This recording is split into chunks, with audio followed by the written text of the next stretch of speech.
I think this is a positive phenomenon.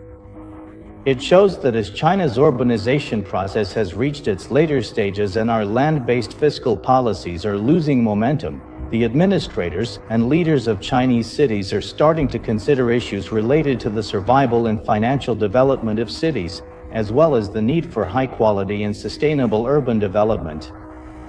They are now treating cities as platforms to be managed, aiming to make cities vibrant and dynamic. Cities are lively with vitality and energy. Moving towards IP-based development, scenario-based experiences, and immersive activities. Examples include Zibo's barbecue, Harbin Ice and Snow Festival, and Wong Kar-wai's Blossom. Well, this shows that city managers are seriously considering how to effectively operate and manage cities, making them more vibrant and full of life. It also means making the unique characteristics and cultural life of the city more influential and empathetic for its residents. This will effectively improve both the operation and development of cities and the living standards of the people. I believe Chinese cities are now entering a stage of urban management, which is also an inevitable step in urban development. So I think this is a very positive situation, and there's really no need for us to worry. Starting is better than not starting, and running a business is better than not running. More cities like Zibo, Harbin, and Shanghai should emerge. Encouraging more cities to engage in urban management, empower ordinary people's lives, makes Chinese cities more attractive in the future. The greatest value is to people's livelihoods. Satisfaction comes from ordinary people's lives.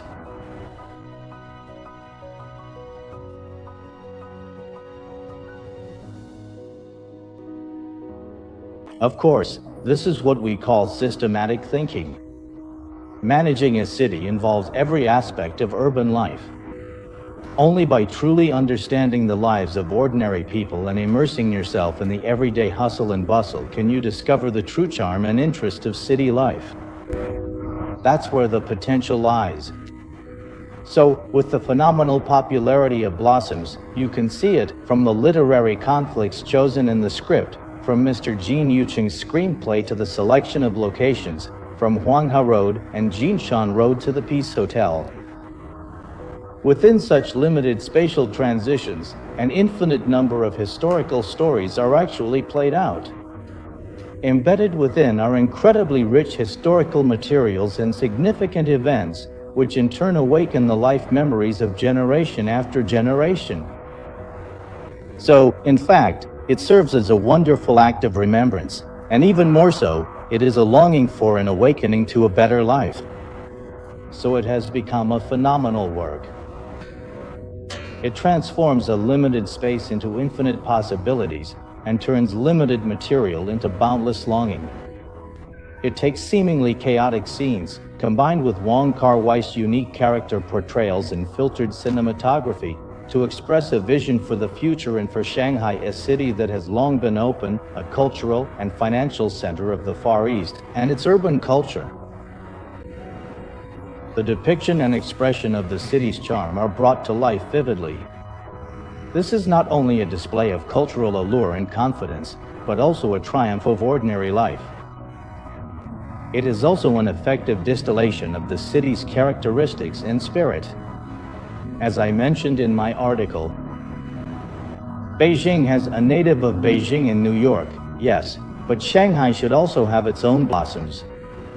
So I think this is it's an outstanding work. We don't need to be overly concerned about whether the cinematography is perfect, whether the scene transitions are natural, or whether the content is rich and profound enough.